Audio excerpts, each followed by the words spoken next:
Stage पर उसका नाम पुकारते ही पूरा विजयनगरम हॉल तालियों की गड़गड़ाहट से गूंज उठा। श्री शरद सक्सेना को आदिवासी जनजीवन को उन्नत बनाने के लिए भारत गौरव सम्मान प्रदान किया जाता है। सम्मान ग्रहण करते समय उसकी आंखों में आंसू आ गए। हॉल से बाहर आते ही मीडिया वालों ने उसे घेर लिया।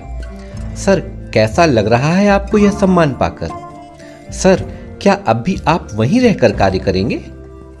सर, आपने अभी तक शादी क्यों नहीं की? मीडिया के किसी सवालों का उत्तर दिए बिना वह सीधा अपनी कार में बैठकर चल दिया। परंतु अंतिम सवाल उसे बार बार परेशान कर रहा था।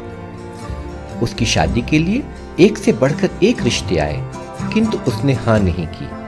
आज वह जी भरकर रोना चाह रहा था, क्योंकि जिस दिन अन्नू ने उससे नाता तोड़ा था तब से वह ठीक से रो भी नहीं पाया था। अन्नू यानी अनुपमा वाजपेयी इंजीनियरिंग कॉलेज में प्रवेश के लिए कानपुर एक्सप्रेस में सफर करते समय उसी के साथ अन्नू भी सफर कर रही थी, लेकिन उस वक्त दोनों एक दूसरे से अनजान थे। जब दोनों ने एक ही कॉलेज में एडमिशन लिया तो उन्हें कानपुर एक्सप्रेस ट्रेन में साथ साथ की गई यात्रा याद आ गई। जब अन्नू को पता चला कि वह कानपुर का है तो उसने झट से उससे नाता जोड़ लिया था। हम दोनों कानपुर के हैं, मेरी हर परेशानी तुम्हें समझनी होगी और तुम्हारी परेशानी तो मैं चुटकियों में हल कर दूंगी। अन्नू के अपनेपन से उसे अच्छा लगा था। इस अनजान शहर में अन्नू जैसी दोस्त पाकर उसकी घबराहट भी जाने कहां छूमंतर हो गई थी। वक्त के साथ उनकी दोस्ती भी प्रगाढ़ होती जा रही थी।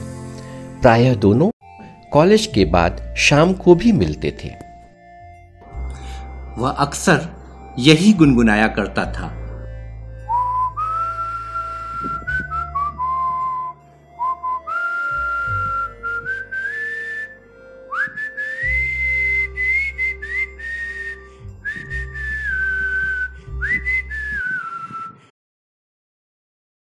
अन्नू के पिता शहर के एक नामी डॉक्टर थे। डॉक्टर साहब ने उसे बड़े नाजों से पाला था। दूसरी तरफ उसके पिता एक साधारण कर्मचारी थे। आर्थिक तंगी के बावजूद उसके पिता ने उसे बहुत अच्छे संस्कार दिए थे।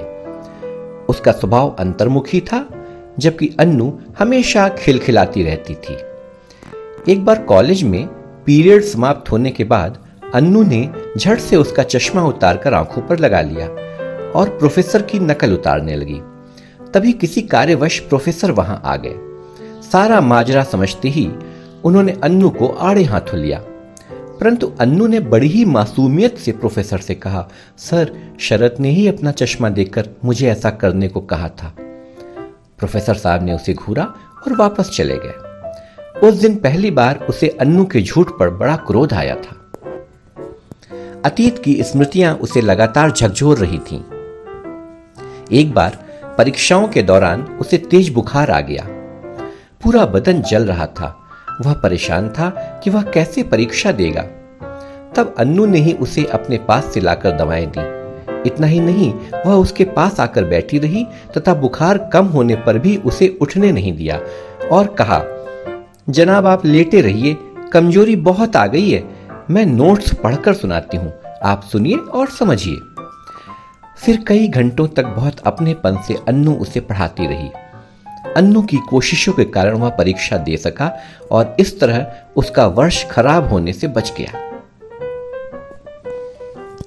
आगे कार रुकने पर उसकी तंद्रा टूटी तो ड्राइवर ने बताया कि रेलवे फाटक बंद है। रेलवे फाटक को देखकर वह फिर यादों में डूबने लगा। पढ़ाई के दौरान वह और अन्नू हर छुट्टी में साथ साथ ही कानपुर आते थे। रास्ते में कोई भी रेलवे फाटक आने पर अन्नू हाथ हिलाकर उसके पास खड़े लोगों का अभिवादन करती रहती थी। उसे अन्नू की ऐसी बचकानी हरकतों से सख्त नफरत थी। वह हमेशा उससे ऐसी हरकतें न करने को कहता, परंतु अन्नू उल्टा उससे ही कहती, अरे मिस्टर, एक दिन आपको भी अपने जैसा नहीं बना दिया तो मेरा नाम अनुपमा वाजपेयी नहीं। इतना कहकर वह जोर जोर से हंसने लगती। एक बार दीपावली की छुट्टियों में घर जाने के लिए उसका रिजर्वेशन कंफर्म नहीं हो पाया था, जबकि अन्नू का रिजर्वेशन कंफर्म हो गया था। मजबूरन उसने अन्नू से कहा, तुम चली जाओ, मैं कल या परसों आ जाऊंगा। अन्नू खिलखिलाकर हंस पड़ी और बोली, ऐसे कैसे चली जाऊं? जिंदगी भर आपका साथ देने का वादा किया है, हम साथ साथ ही चलेंगे। उसने क्रोध से कहा, कैसे चल पाएंगे साथ साथ? कानपुर एक्सप्रेस की भीड़ का क्या तुम्हें अंदाजा नहीं है? अन्नू फिर हंसी और बोली, मेरे भोले बाबू, हम एक सीट में ही बैठकर चलेंगे। वह और क्रोधित होकर बोला, रात की यात्रा है, तुम कभी तो समझा करो। परंतु अन्नू नहीं मानी। पूरे रास्ते वह लेटा रहा और अन्नू उसके पैर के पास बैठी रही। यादों के समंदर में वह जितना डूबता जा रहा था, वह उतना ही अधिक गहरा होता जा रहा था। बचपन से ही उसे समाज सेवा में बहुत रुचि थी। प्रायः अन्नू के साथ कुछ खाते समय किसी गरीब के दिख जाने पर वह गरीब को बिना खिलाए जाने नहीं देता था। अन्नू को यह अच्छा नहीं लगता था। वह उससे कहती थी, देखो शरत, भगवान ने हम सभी इंसानों को बनाया है और हम सभी यहाँ पर अपने पूर्व जन्म के कर्मों का फल भोग रहे हैं। अगर कोई गरीब है तो यह किसी का दोष नहीं है, वह अपने ही कर्मों का फल भुगत रहा है। भगवान की बनाई इस दुनिया में हम या तुम हस्तक्षेप करने वाले कौन होते हैं? फिर वह हंसने लगती और कहती, मुझे पता है, मेरी बातें तुम्हारे सर के ऊपर से गुजर गई होंगी। इसी प्रकार समय गुजरता गया और फाइनल ईयर की परीक्षाएं आ गईं। तब भी अन्नू बेफिक्री से कहा करती थी, बस पढ़ाई खत्म हो जाए तो पापा से कहकर विदेश जाकर ही नौकरी करूंगी, फिर तुम्हें भी बुला लूंगी। इसके बाद हम हमेशा साथ साथ रहेंगे। ऐसा कहकर अन्नू उसकी आंखों में देखने लगती। वह असहज हो जाता और गंभीर स्वर में कहता, अपना देश, अपने लोग, अपनी जड़ों को छोड़कर विदेश जाना मूर्खता है।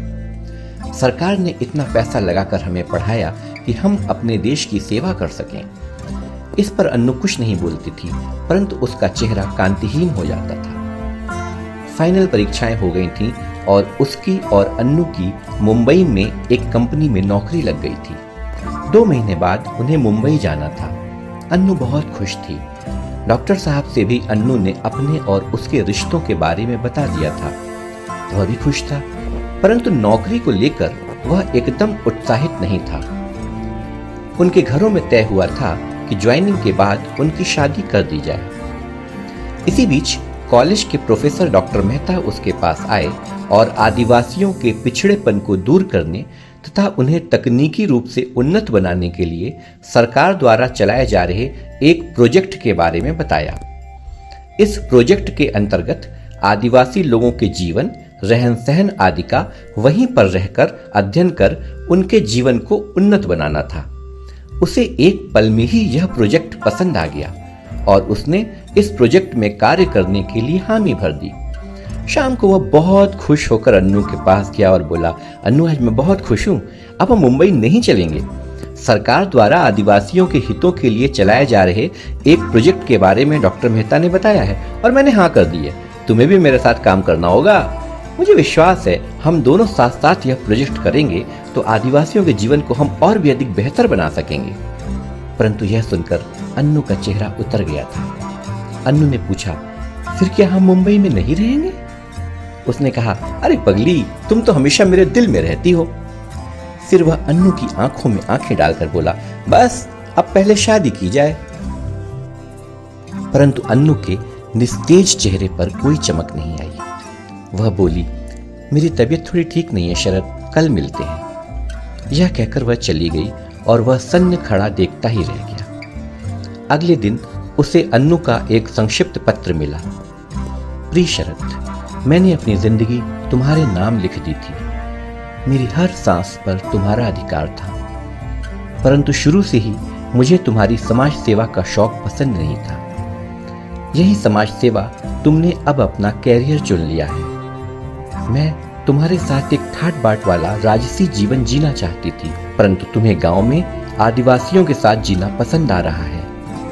इन परिस्थितियों में मैं तुम्हारे साथ शादी नहीं कर पाऊंगी। मैं मुंबई जा रही हूँ, हो सके तो एक बार और सोच लो और मुंबई आ जाओ। रिटायर होने के बाद समाज सेवा का कार्य कर लेना। आगे जैसी तुम्हारी इच्छा। अन्नू। तंद्रा से जागने पर उसने देखा कि कानपुर एक्सप्रेस धड़-धड़ करती हुई चली जा रही थी।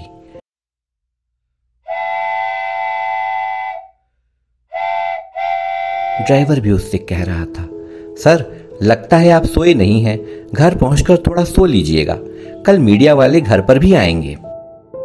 वह आंखों की पोरों को पोंछने लगा। बस यही थी मेरी आज की कहानी। अगले हफ्ते एक नई कहानी के साथ मिलते हैं। तब तक आप खूब खुश रहिए, स्वस्थ रहिए और अपना खूब ख्याल रखिए। नमस्कार।